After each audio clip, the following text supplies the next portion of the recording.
All right, hi everyone. It's 2 o'clock. I think people might be straggling in, but we're just going to get going and they'll catch up. Hi everyone. Thanks for choosing to attend this session. And thanks to Moov and the sponsors for the opportunity to talk about this subject. This is really the only way I could get my team to learn about this stuff. I'm Emery Coxe. I'm a software engineer at First Dollar. First Dollar is a health and benefits platform that manages a variety of accounts and payment rails, but we won't really be talking about that today. The title of this talk says it's about resiliency, and that's true, but ultimately the resiliency we're going to be talking about is in the service of safety. You know, I probably wouldn't have pegged myself to be up here talking about safety. I like to think I've taken a risk or two in my day, but in both systems in life, safety is critical. We don't want to get hurt driving a car. We don't want to get charged twice for an espresso. Idempotency is going to help you solve that latter problem. It's a powerful tool for safe systems. But before we dive into the specifics, I wanted to share a personal story about safety in the real world. I have a cousin named Captain Hook. He lives on a sailboat in Alaska. In 2019, I went and visited him in Petersburg, Alaska, and I brought a friend. One night, while we were hanging out on the shore, low tide had beached our dinghy. Dinghies are really heavy, and it took a group of us to carry it back. In the process, my friend stepped on a sea urchin. The next day, we all went on a very long hike to Swan Lake. My friend stayed behind. The hike was fun, but hard, and we didn't get back until the sun was going down. As we approached the shore, an object grew on the horizon, larger and clearer with each step. A lump of hair and flesh lay on the shore, shivering. It was my friend. While we were hiking, he had decided to go for a swim in the ocean, a mere 100 meters from shore. What's the worst that could happen? Well, a lot. If you don't know, Alaska's out to get you. The water was glacially cold. The ladder was too high to reach, and so on. After a bit of panic, he was able to swim to shore, where he lay a few minutes, cold and panicked, naked and afraid. And that's where we found him. So if you take one thing away from this talk, it should be that Alaska's out to get you. All right, so how is this going to tie back to idempotency? Well, maybe not directly, but it brings up some of the classic symptoms of systems failures, and it touches on the two topics of this talk: safety and resiliency. Safety is the property of the system preventing unacceptable harms. For example, not drowning. Resilience is the property of the system to survive and adapt to failure. In this case, swimming to shore. Failure isn't a question of if, but when. Your systems are like Alaska. They're out there to get you. So to guard against this, you need safety and resilience properties. And you need complete confidence in your system's maintenance of these properties. The worst time to learn about a property you needed is after it's too late. You check your parachute before you jump out of a plane. You make sure you can get back on the boat before you jump in the ocean. So today we're going to talk about safety and resilience through the lens of idempotency.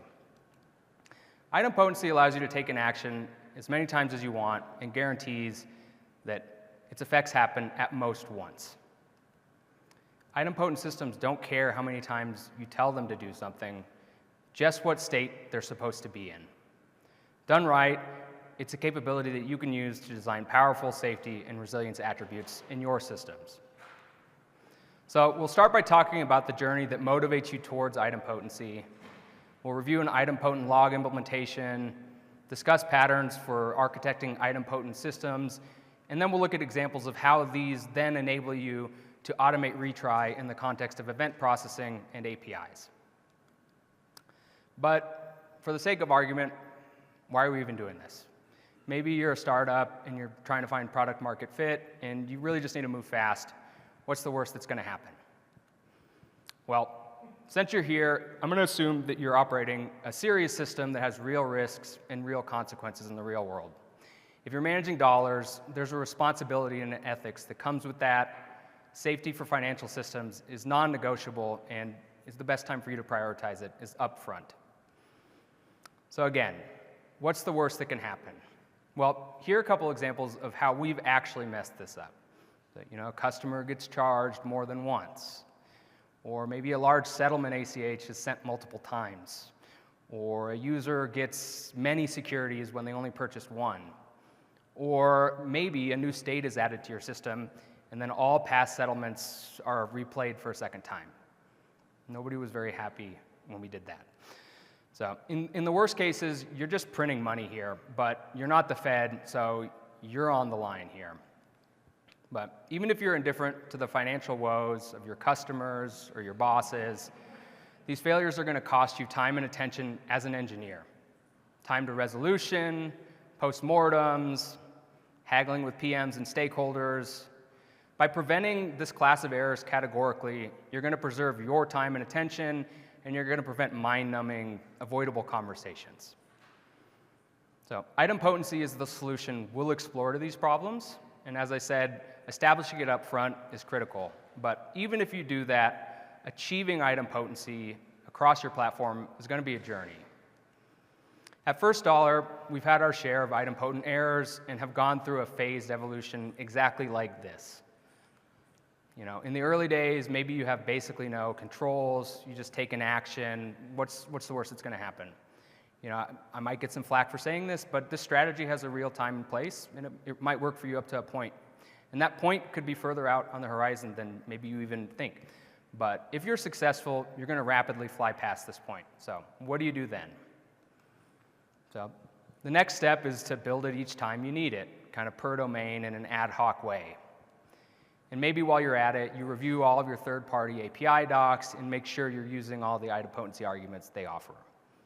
These two pillars will help you achieve idempotency on a case-by-case basis, and you might get really far with just these techniques.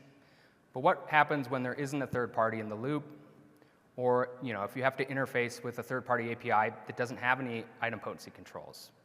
The risk is ultimately the same. You're responsible for safety. The end state here is a generic idempotency as a service solution. And the industry really supports this too.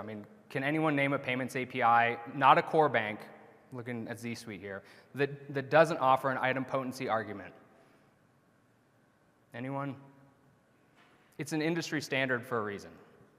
Everybody's doing it, it works, the path is well worn, and there's really a lot of great references online already. AWS, GCP, Stripe, Modern Treasury, Airbnb, and more have all published really thorough and excellent overviews of idempotent implementations. And I'm calling attention to this one, which documents the essence of Stripe's implementation. The patterns here are exceptional. You could leave now and just take these, and you'll be set. But there are a lot of valid ways to implement an idempotent solution with trade-offs and preferences. What's truly important is having the capability at all. So instead, I'd like to propose that we evaluate a simple example. I like simple. Simple counters complexity. Simple enables safety. Simple scales. And we'll need building blocks for our solution, and we'll need to know how we're going to use it. So what should we make idempotent? Some operations are going to demand it, and others are going to benefit from it, but I'm going to make a larger case that you should implement this foundationally as a standard in your platform. Operations in your platform that change state should be idempotent by default. By making this standardization, you now have a consistent singular behavior that is going to enable simplicity and cultivate shared expectations. But even if you standardize on such a policy, it's important to ensure, through all means available, especially automated testing, that key operations are going to satisfy that idempotent property. Payments are an obvious example. But you own your domain, so do yourself a favor and make a rubric for classifying the safety requirements of each of your system's behaviors. Ultimately, idempotency is a property and a behavior to satisfy rather than a rigid definition with a singular implementation. Your actions are going to be unique and they're going to have varying risks. And different techniques are going to exist to satisfy the idempotent property. And certain use cases are going to benefit from one technique over another. So it's about choosing the right tool for the job and then building advanced capabilities on top of the primitives afforded by these tools. So the foundational tool is an ACID-compliant database. For safety and consistency in our implementation, this is a requirement. We're going to rely on the atomic property of transactions in an ACID database as a building block for the more advanced behaviors we're going to develop iteratively here. Atomicity is the all or nothing property. In an ACID database, this means that state either changes completely to what we expect or not at all. The property is simple but powerful, as it allows us to know the state of the system and avoid worrying about unexpected states. A transaction is a sequence of database operations that are committed as a single unit of work. Transactionality upholds the atomic property and ensures that all locally related changes succeed or fail entirely together. In Postgres, the pattern for executing statements within a transaction looks like this. And if our use case has distinct requirements, we can leverage the database to gain increased safety guarantees for our transactions. So with this primitive, we can now work towards the next set of idempotent building blocks. At the simplest end of the spectrum, we have the check existing results method of idempotency. This pattern is useful when you need to ensure something's created, but only once. And I mean, just from the title, you can probably imagine how this works. Before we create something, we check to see if it exists. If it does, great. If not, we create it. So just looking at a brief example of this in code, a payment batch is a group of payments that should be executed together. We group some of our payments to simplify operations, auditing, and retry. So in this method, in this example, we're going to check to see if a batch exists. If it does, great. If not, we'll create it. Now, you might have noticed what happens at the create step under concurrency or retry. And you'd be correct that this step itself needs a form of idempotency to be safe. So for local work, where all the actions happen in systems we control and systems that we can govern through a single ACID database, we'll rely on unique constraints to power idempotency. In SQL, a constraint is a rule for data in a table, and a unique constraint is one that ensures you only have a single row matching the conditions. Once we have a unique constraint in place, a request that violates it will receive a violation. So we'll handle those constraint violations in a specific way to uphold the idempotent property. In Postgres, one way to achieve this is to implement an on-conflict do-nothing statement for your constraint. By taking no actions, we uphold the idempotent property. Now, if you squint real hard, you might notice that this technique is really just the check existing results technique in native SQL. So looking at another example, here we have a table that tracks ACH entry details. Our system receives Nacha files from banks. These files contain a set of ACH entries. When a new file is received, we save each entry as a row in our database. It's a requirement that our system processes 100% of the files we receive from banks and 100% of the entries they contain. So what happens if we encounter a failure processing a single file? Well, by putting a unique constraint on a file entry pair and handling violations against that, it allows us to read files any number of times and ensure we only load the details once, leaving existing details unmodified on repeated requests. So now we can ensure we've processed 100% of bank files naively by simply trying to read the file into our database. If it's new or if we had a partial failure, the new data is just going to load, and if we already processed it, then we're just going to ignore it. So far, the examples I've shown you have all been evaluating local changes. And by local, I mean the changes internal to your system, you fully control it, and you can manage the change entirely using an ACID database under your control. So, in fact, we can categorize the changes our system makes in roughly two categories. Local, meaning the above, or foreign. A foreign change is a change you don't fully control or have visibility into. A foreign system can be any system you don't control, often a third party, but even an internal service such as an event bus or a microservice within your platform. So when you need to coordinate changes to foreign state, the solutions we just discussed don't fully cut it. You now have a distributed system, and you need something that's robust to failure. Idempotency logs are an answer here. Idempotency logs are not a full-fledged distributed transaction algorithm, but they offer a simple tool that will work exceptionally well for a subset of use cases. The core idea builds on the three components we just discussed: relational databases, unique constraints, and checking existing results. We'll create a unique constraint on our idempotent logs table, and then we'll implement an algorithm that uses this and the table to uphold the idempotent property. So at its core, it's really just a generic flavor of checking existing results. And the pseudocode doesn't make it explicit, but it's critical that actions against the idempotent logs table are atomic and transactional to ensure safety with respect to concurrency and retry. So now, using this technique, rather than executing an action directly, we'll first look in the idempotent logs table with our idempotency key to see if a request previously exists. If it does, we'll validate it and just use that. Otherwise, we'll create a log record, take our action, and store the result. So this is a pretty simple, straightforward implementation. It's not optimized, but the benefit of something so simple is that you can optimize it and you can tailor it to your use case as needed. So with something so simple, we're going to need supporting tools and supporting systems to operate this seamlessly at scale. But even in this really basic form, there's a lot of power, and this is going to unlock a lot. So let's apply this implementation in practice. Suppose we have a double entry accounting system. I'm sure a lot of us have those. And suppose it's exposed kind of as a ledger microservice in our system, and that we interact with it over an API like a foreign system, one that we can't exert direct control over. The service receives requests to post new ledger entries, and this has real financial consequences for the accounts under operation. In this example, the ledger service doesn't expose any idempotency controls, and it's not idempotent on its own. It's just going to post an entry anytime it receives a request. So what happens if we attempt to call this directly without anything in the way? So if it succeeds, great, we've posted that entry, but what happens if it fails? Can we retry? Well, we don't know. Retry could be dangerous, and we don't know if it was atomic and idempotent, and we already established that errors could have consequences. So as a safety measure, we can wrap this operation with the idempotency framework we just built, like so. So now what happens if we retry our operation on failure?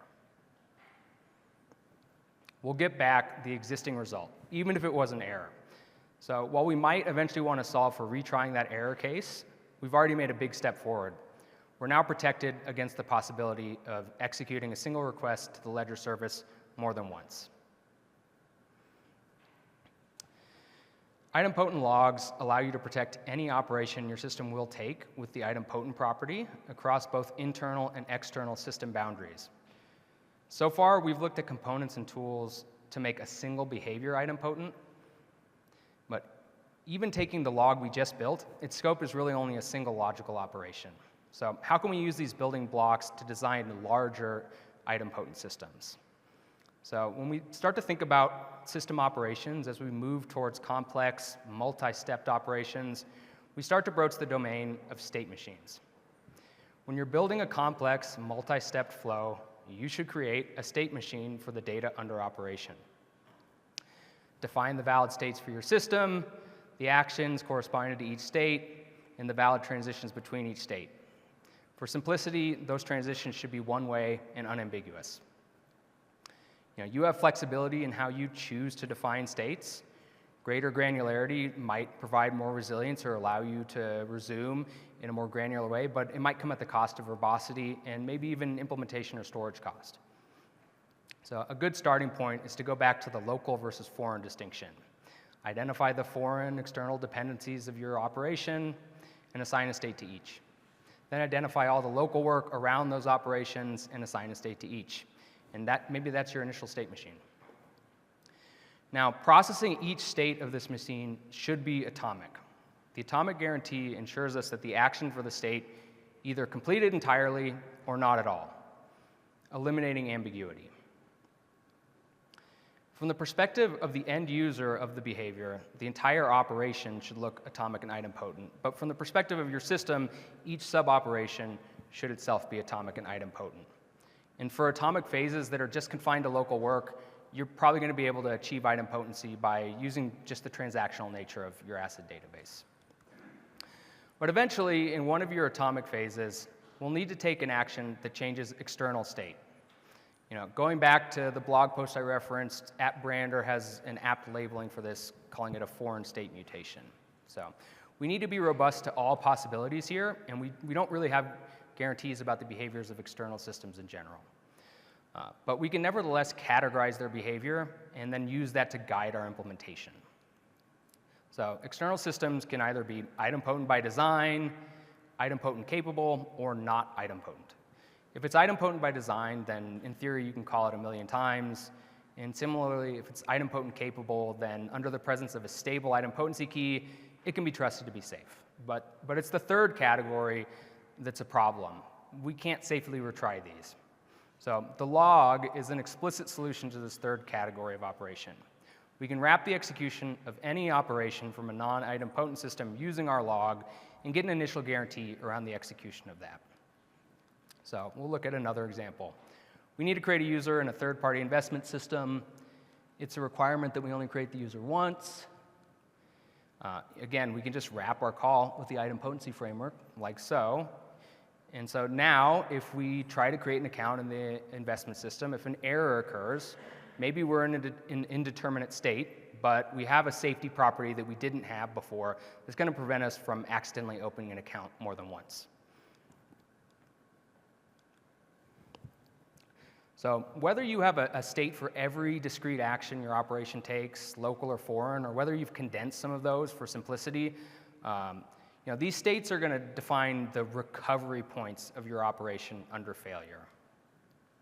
Assuming that your state machine's one way, your current state is going to imply that all of your previous states completed successfully and that you haven't taken the action required in your current state. So, in the scope of processing an operation, when we reach a point where a set of local or foreign work has completed successfully and we can safely resume without taking those actions a second time, this implies a natural time for you to make a state transition in your machine to a new recovery point. And then when an operation that was previously experienced failure is retried, it's going to resume execution from the last known recovery point rather than repeating all prior actions. So maybe you have an explicit state machine, something like this, or maybe it's implicit. The idempotent log we've been discussing itself can be used to create an implicit state machine where each discretely wrapped idempotent operation serves as an atomic idempotent phase in a stateful workflow. Under this pattern, the operations in the atomic phase themselves use the log to perform their action one time. Depending on your implementation, this could happen in a nested fashion. So although an atomic phase is expected to be atomic and idempotent, what happens if a regression is introduced? Maybe you add that new state to that existing state machine and then replay actions. So I'm going to say you should be robust to even this class of failure, even if you're just protecting you from yourself. Relying on the idempotent log to guarantee the idempotency of an atomic phase is going to give you an extra fail-safe. And this technique does work and it does scale. Ultimately, it's up to you to determine the level of safety and controls you need in your operation. For high-risk actions, you should consider if you have enough. So let's put all that together in practice and look at a sample workflow of what actions might occur for a user who wants to withdraw funds using ACH. The ACH request is going to take some actions in the ACH domain, it's going to take some actions in the ledger domain, and then it's going to publish an event to a message bus. In the ideal case, all our actions are idempotent and atomic and leverage the idempotency log to ensure these characteristics. But really quickly, let's walk through this example starting from a no controls implementation and then working up. In the no controls case, we'll simply take each action directly. So we'll initiate the ACH, then we'll post to the ledger, and then we'll log events. So what happens here if we succeed at step 1 but fail at step 2 or 3? So if those underlying operations aren't idempotent, maybe we create duplicate ACH records in our database or post multiple entries to the ledger instead of one. The impact could be benign, but in the worst case, maybe a duplicate ACH leads to duplicate instruction to the bank. What happens then? So we can ignore all of those and sidestep them by using the idempotent log. In the simplest case, what if we just wrap the whole operation in the idempotent log? Well, on success, this is going to work. And then even if it fails, now we have a new safety property we didn't previously have. We now know this operation was tried before and regarded by the idempotent log to prevent accidental retry. But what happens if an error occurred somewhere in the middle again? We just talked about how the interaction is neither atomic nor idempotent. We can't guarantee that it didn't fail in some partial state. So retry isn't safe here, as it has all the errors that we just discussed. So we can do better by taking the principles we just considered regarding state machines, atomic phases, and recovery points. Instead of wrapping the entire operation in the log, we'll instead wrap each discrete operation in the log. So this kind of, in effect, creates an implicit state machine and allows each operation to serve as a distinct atomic phase and recovery point. So now what happens if we fail when creating a ledger entry? Well, the log ensures that we skip any ACH domain operations, and it's going to resume execution at the ledger phase. We can now implement proper retry procedures based on what we know about the error behaviors for each operation in question. The log we're talking about here is a generalized, flexible utility that allows you to protect a broad class of operations with strong safety guarantees. And you have control over choosing how strong you want that guarantee to be. The strongest guarantee is to store your idempotent logs forever. This is going to ensure that your actions are idempotent forever, not just for 1 day or 1 week or 1 month. But this does have a cost. It comes with the cost of storage and maybe performance at scale. But the trade-off is that it vastly simplifies your global state. If it's not needed or you are worried about scale, you could explore shorter lifetimes. But I'm going to recommend that you instead solve that scaling problem and store your idempotent logs forever. Now, when your system has all these properties and you know it satisfies the idempotent property, you then unlock the capability to use retry as a fundamental operational unit. Since we know we can take an action repeatedly and only ever perform a meaningful state change once, our response to error can simply be to retry an operation. We don't need complex stateful tracking. Idempotency provides that for us. Retry as a failure recovery mechanism is a powerful mindset. It reduces statefulness and promotes simplicity. In some cases, it even enables sharing that retry responsibility with your client. And we can then build systems on top of these principles to automate recovery of failure. So what does retrying a failure look like in practice? Now, we could bake retry into the idempotent log we just discussed, but I want to look instead at a different application of idempotency centered around event processing. Consider a system that uses an event bus, Kafka, PubSub, SQS, to distribute its work. Event bus implementations are generally going to guarantee you at least once delivery. Well, what happens if an event is delivered more than once?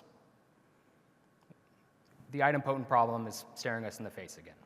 So, you could maybe look into configuring your message broker to maybe help here, and, I'd certainly encourage you to look at your config, but message broker implementations are complex and out of your control, and you really probably can't guarantee what you're looking for just with config. And moreover, what's the risk of getting it wrong?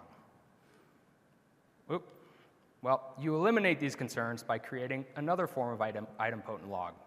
You should persist your system events for safety and resilience. So we have a new table, and we call it events.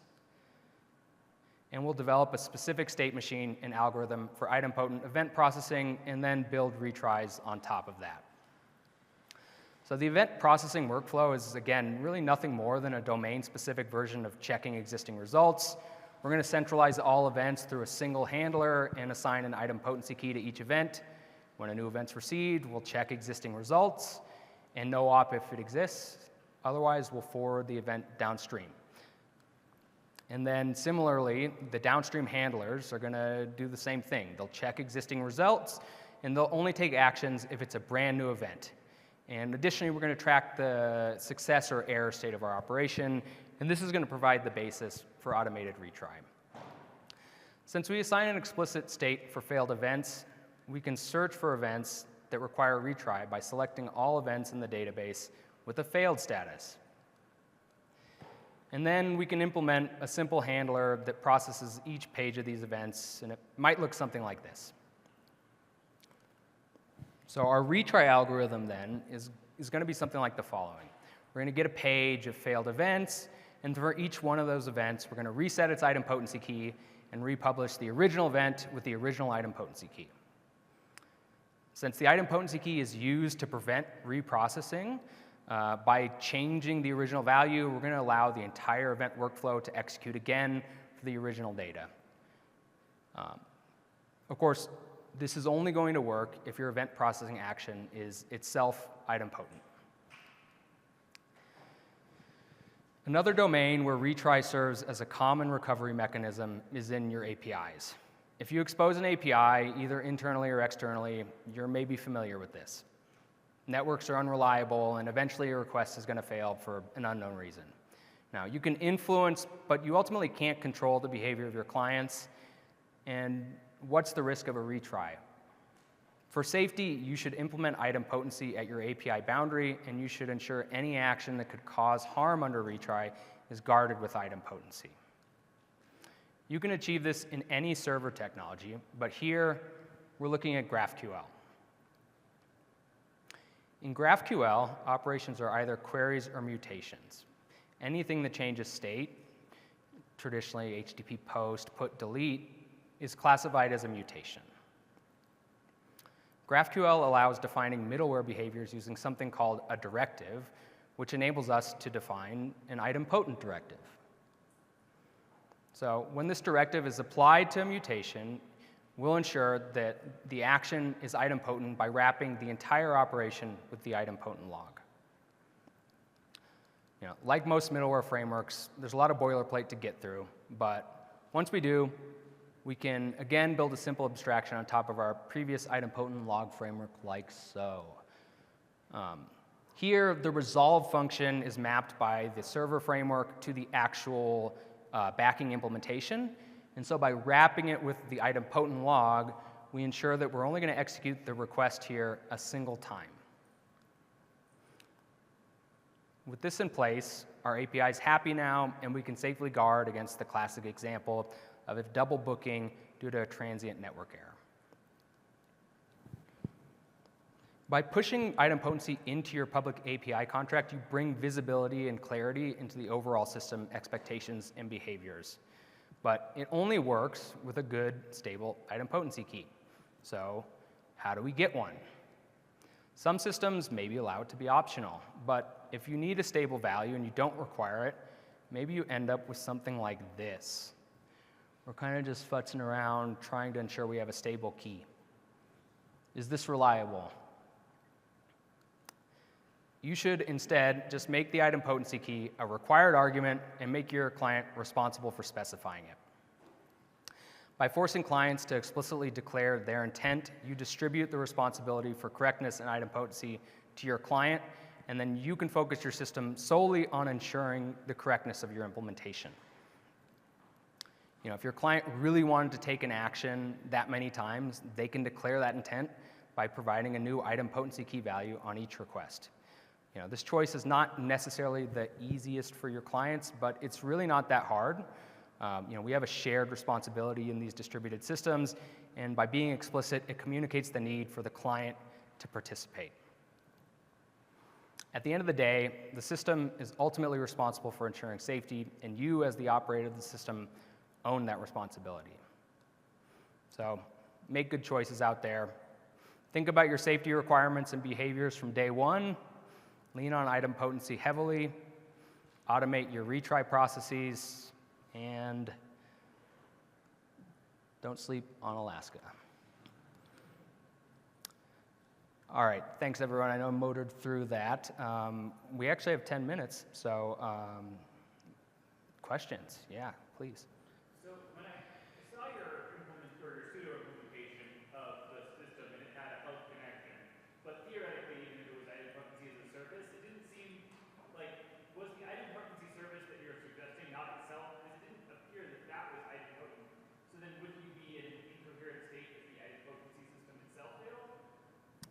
So let me repeat the question, which is, and actually, could you repeat it one more time? I got most of that, but I missed the preamble. Okay. Essentially, when it comes to the idempotency system, it didn't appear that the idempotency system itself was idempotent, and as a result, it meant that you would have ambiguous state based off of the processing of intermediate failures within either the function of make idempotent, either a connection, or if it was a service diagram where you were bracketing the operations, because that by its nature is not idempotent. Right. So the question at its core is if the idempotent implementation itself is not idempotent, how do you uphold this property? And absolutely you can't. It must be idempotent. So I'd be happy to walk through the diagram. I might have cut a few things out, but it's critical that your core idempotent operation is itself idempotent. That's definitely the only way it works, right? Any other questions?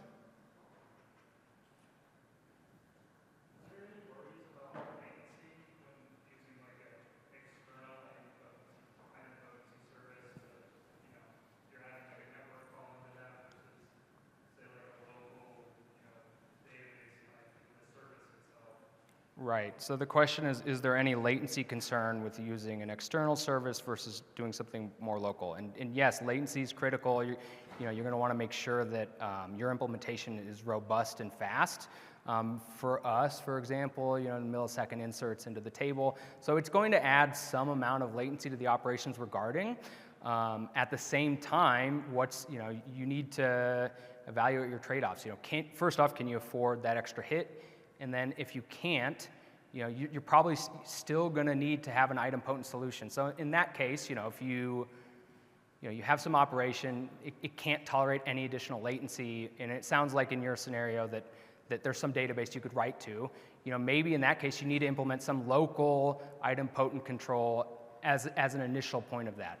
Now again, this is a contrived example, so there could be some point where you could offload to an external service, but again, in that use case, maybe you need a domain-specific thing if you're really bound on performance.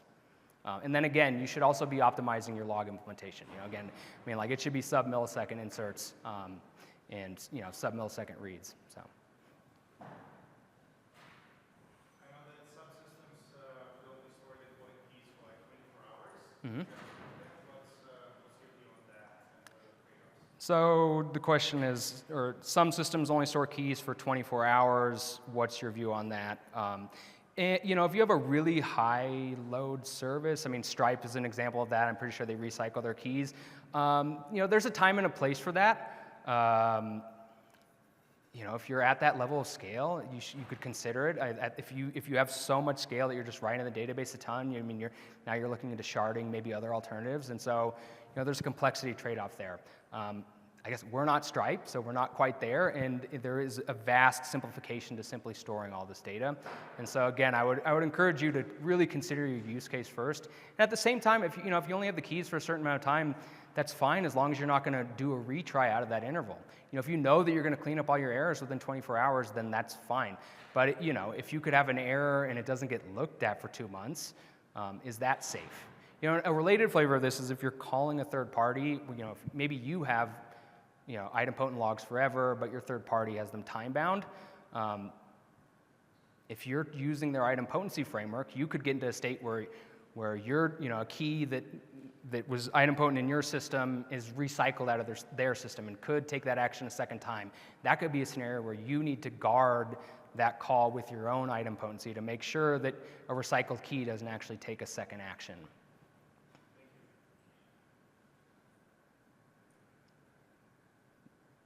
Anyone else? I thought I saw Wade. Hi, Wade.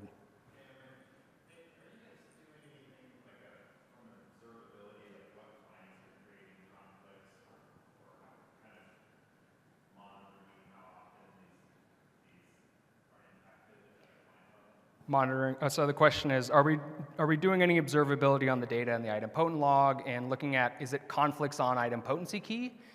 So the first thing is that we don't make the keys globally unique. We scope them to a user so that we have some isolation across tenants and use cases.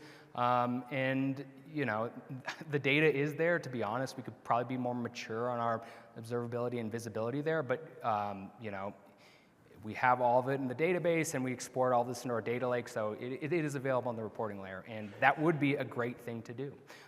In practice, when we get conflicts, it's more often our system repeating something and maybe trying to retry something twice concurrently on the same key. And what we do there is we pick one and we fail the other one and just have it wait and retry again. So if that first request had succeeded, if we retry the one that got a concurrent failure, it should succeed on a second retry.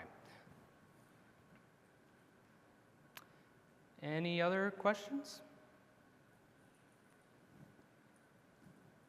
Yeah, please. I think you mentioned a state machine. I was just wondering if you have any advice on if you roll out your own custom state machine, things like a third-party library, or any tips? Yeah, the question is about any guidance around building state machines.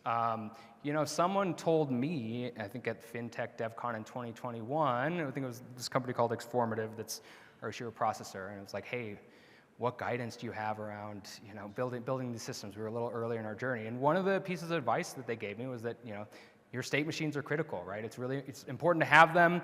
It's important to invest in them. And this is I know I'm really high level, not providing anything concrete, but I mean, again, it's like you have a lot of leeway in defining your state machine. There's not always going to be one right solution. There's flexibility there. So my guidance would be to don't be lazy and create state machines, and then be thoughtful and explicit. In a lot of cases, you can change them over time, so you don't have to get it right initially. You can iterate, you can make it more granular, but you'll want to do a risk analysis to understand. If you're putting this in a highly risky domain, maybe you want to do more planning up front. If there's some tolerance or your proof of concepting, maybe you can start a little simpler, and you can get more granular as you understand. So it's about understanding your risk class. Got 3 more minutes if anyone else wants to ask questions. Well, awesome. Thank you guys so much for coming. Thanks to Moov and the sponsors. Please fill out the session survey, and please go talk to the sponsors. They'd greatly appreciate it. And I'm here all week, so come talk to me. I'd love to talk about anything and everything. And thank you again for your time.